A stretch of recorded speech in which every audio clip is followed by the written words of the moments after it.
Jim, what inspired you to write the Artist's Book of Excuses? Well, for years I've talked about making a list of excuses that artists come up with, especially for workshops, so that I could hand it out at the beginning of the week and everybody could just give me the number. They wouldn't have to give me the whole excuse. And it's just been a joke, but last spring my wife said, I'm going to make that happen, and she had me write down all the excuses. We have a friend who's a very fine cartoonist. We asked him to do a cartoon to go with each of the excuses, and then I wrote on the other side of the page how to avoid needing the excuse. Which I find the most fascinating part of it, and that was my next question. Which came first, the excuse or the way not to need the excuse? Well, the excuse came first, and then the cartoons, which to me made it a much more interesting project to be involved in. Mm-hmm. Before that, it was just a list. Right. Well, now you have 52 of them, so if I were going to set up my easel, I could have an excuse every week, couldn't I? That's the purpose. One a week. Now, one of the questions that ran through my mind when I was looking through this and laughing, because it is, I think, extremely well done, is have you ever used any of these excuses? All 52 of them. All 52 of them, oh good. Plus a few that we didn't put in there. Oh, okay. Well, now that's starting to really sound interesting. I marked some of these off because I thought they were quite good. This selective talents, I just can't paint trees, figures, or animals. Mm-hmm. Is that something that you hear quite a bit? Yeah, people will say that they're uncomfortable painting one subject or another, and we point out that there isn't a need to paint the subject. All you have to do is put the right color in the right place. But that's something that I think until you've been painting for a while, you may not actually realize that that's what you're doing. From a layman's point of view, I'm thinking, oh, that's a pretty picture of trees, but that's really not what an artist is painting, is it? Well, if the artist is paying attention to what's out there, he's painting shapes and colors and values, which is dark and light. And if he gets those right, he'll end up with a tree or a horse or a portrait, whatever it is. Mm-hmm. So you really don't need to sit down and become an expert in plant biology if you're going to do landscapes. No, not at all. So let me see if I can find another one here. I just have trouble with my values. I loved that one. And we should be showing on the screen here the wonderful illustration. Which actually, your excuse will avoid all of that, jail time and everything. Well, that came from, I was teaching a workshop in Hawaii one time, and a lady had come with her husband. Her husband was more of an artist than she was, but after she sat in on the class the first day, she thought, I'd like to take the workshop. And she did, and so the next day she was one of the painters. And as I came around several times, I'd say, well, this is good, but your values aren't quite right. And she'd look around a little bit and get shifty, and I'd move on to somebody else. The next time I'd come around, I'd say, your values still aren't quite right. And about the third time I came around and said her values still weren't working well, she said, oh, I thought you were impugning my integrity.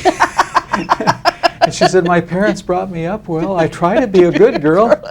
And she didn't know until then that I was talking about dark and light. Mm-hmm. She figured her moral standards were coming out in the paintbrush or something? She was worried that I didn't understand what kind of a girl she was. So I like this one. My canvas didn't get too much attention because the fishing was too good, the beach was too inviting. I'm sure there's a whole long list you can append there. Oh, there is. It's as endless as the line of artists. We all have things that we'd like to do besides paint. And if we get too involved in those, we're not going to paint as often as we should. Right. Most of us have to keep painting to be able to make a proper living. So it's a full-time job, and we have to balance the other pursuits with painting. And I would imagine if you're painting what you love, like if you really enjoy the scenery around your home and that's what you paint, then I suspect there are times when you get a little bit distracted and you're so busy watching the snowfall that you don't really want to get that canvas out. Well, there's some wrestling that you do. Mm-hmm. There are times when other things look appealing too, but you paint anyway. But right. Most of the time it's exciting, or I wouldn't be doing it. Yeah. I think there's something really neat about I guess, wrestling with what you love and being able to convey that love to other people when they look at what you produce and say, you know, that really is great. Yeah. So, my mother loves it.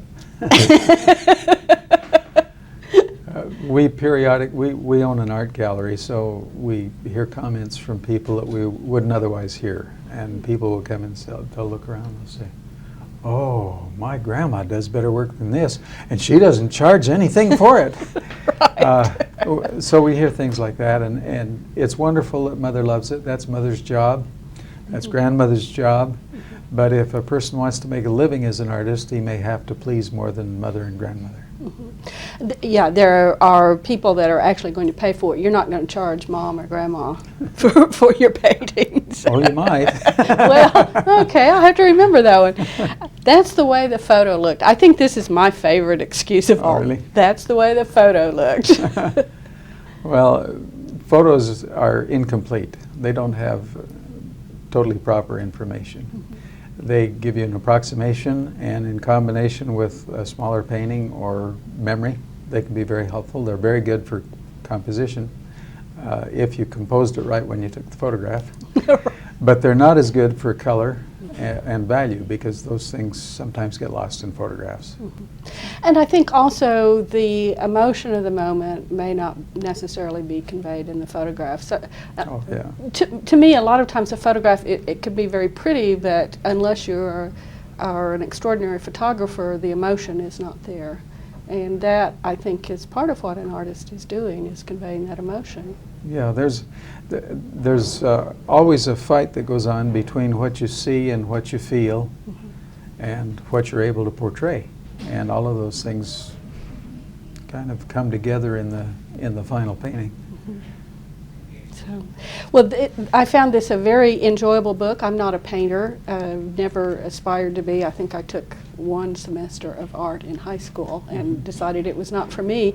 But I think this is a book that anybody would enjoy if they're at all interested in art, and maybe if they're very quiet in a gallery, they'll hear some of these excuses. They might hear them any place, and anybody who is an artist, who knows an artist, or who has heard of an artist would probably enjoy the cartoons and the excuses. Great. Well, I want to thank you very much, Jim, for sharing the Book of Excuses with us. Thank you, BJ. Thanks.